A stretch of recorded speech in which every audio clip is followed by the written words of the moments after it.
Chapter 87, Crowded. Jake, snap out of it. Emily was leaning back over the seat on one knee, nearly throttling him in the back of the truck. They had already parked outside the pizza place. Cup was knocking on the window, making faces, trying to get their attention while Emily shook Jake hard by the shoulders. Jake was there, just not there, watching them and a dozen other things at once. The world felt crowded, alive in a way it had never felt before. Every new place he touched with his power peeled back another layer of reality and showed him secrets he didn't know how to ignore. Jake, Aaron is back, Emily said urgently. Can you find Aaron? Jake shook his head. You know I can't see Aaron, Jake muttered. Just try. She released him and sat back, breathing hard.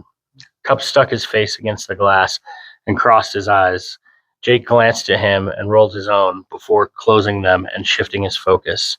He reached out, searching for the man he had never been able to find before, and this time he felt him. Pulled across the city as if by a thread, Aaron stood on a balcony, staring over the lights. He looked distant, far away in a way Jake recognized immediately. Then Aaron smiled. Jacob, right? He said softly. Jake flinched. Aaron wasn't looking at him, but Jake could feel him, aware, calm, and curious. I know where you are, Jacob, Aaron continued. I'll meet you there. Jake gasped and snapped back to himself. Emily was staring at him with wide, hopeful eyes. He said he'd meet us here, Jake breathed. Before he could ask anything else, Jake was already opening the door. Cup stepped inside, eyebrows raised. Greg waited a few steps away on the sidewalk. Stephanie climbed out after Jake, offering Cup a quick smile before dropping her gaze to the ground. Emily was nearly skipping towards the door, barely able to contain herself. Inside, the smell of grease and heat washed over them. Then Jake saw him. Aaron was walking towards them from the back of the dining room. Jake stopped dead. Emily nearly ran into him before looking up. And then she screamed. She launched herself forward, running straight for her brother. Who is that? Cup asked. That's Aaron, Jake said automatically. Then something snapped. Terror surged through him so fast it stole his breath. Emily, wait! Jake yelled across the room. She turned, confused. Aaron kept walking. His eyes were shining with tears. Jake didn't understand how he was here. A moment ago, he had been miles away, standing in his apartment. Now he could see him with his eyes and his mind, and he had traveled miles in less than a blink of an eye. And suddenly, horribly, he knew.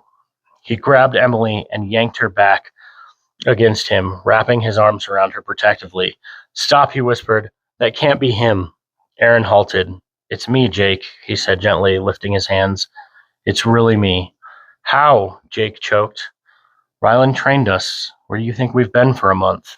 Emily recoiled a step. Jake followed. It's barely been a week, she said.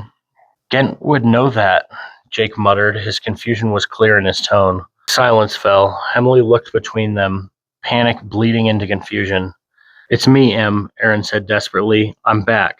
He took a step forward. Emily took a step back. Stop! The word cracked like a whip. Emily spoke it loud enough to be heard clearly by everyone in the restaurant. Everything froze. Patrons, servers, the cashier mid-blink. The room went still. Even Jake couldn't move. Aaron blinked, then smiled sadly. I purged your commands, made myself immune. I'm not Gent. I'm your brother, and I remember everything. Emily broke. Tears spilled down her face as she clutched Jake, shaking. I'm still your brother, Aaron whispered. I still love you. Emily, he said carefully, you need to let them go. He gestured around him at the frozen bodies, mid-step, mid-pour. Emily gasped and released Jake, looking around in horror. Disregard that command, she said shakily. Nothing happened. She raised her voice. Disregard that command. The room lurched back into motion. Someone rushed in, breathing, plates, voices. Cup exhaled sharply. Don't ever do that again, he said quietly. He stepped forward and offered Aaron his hand. Aaron took it. Name's Cup, he said. Like the thing you drink out of, not the thing you wear over your junk. Aaron, he replied, smiling. Cup glanced around. Let's sit before someone calls the cops. They crowded into the biggest table. Cup spun a chair backward and dropped into it as everyone else slid into the wide corner booth. What happened? Emily asked urgently.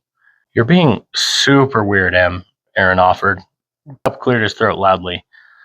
This is Greg. He throws fire. Greg nodded. Aaron blinked and then laughed softly.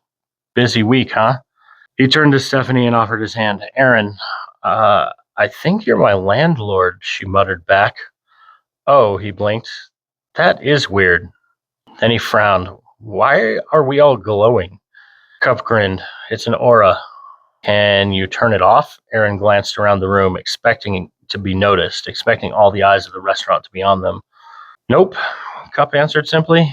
Aaron tilted his head, and then the glow around him collapsed inward, vanishing. Everyone stared. How did you do that? Cup asked, shocked. I'm just channeling the essence through myself, Aaron shrugged, so it doesn't react to your power. Mana? Cup corrected.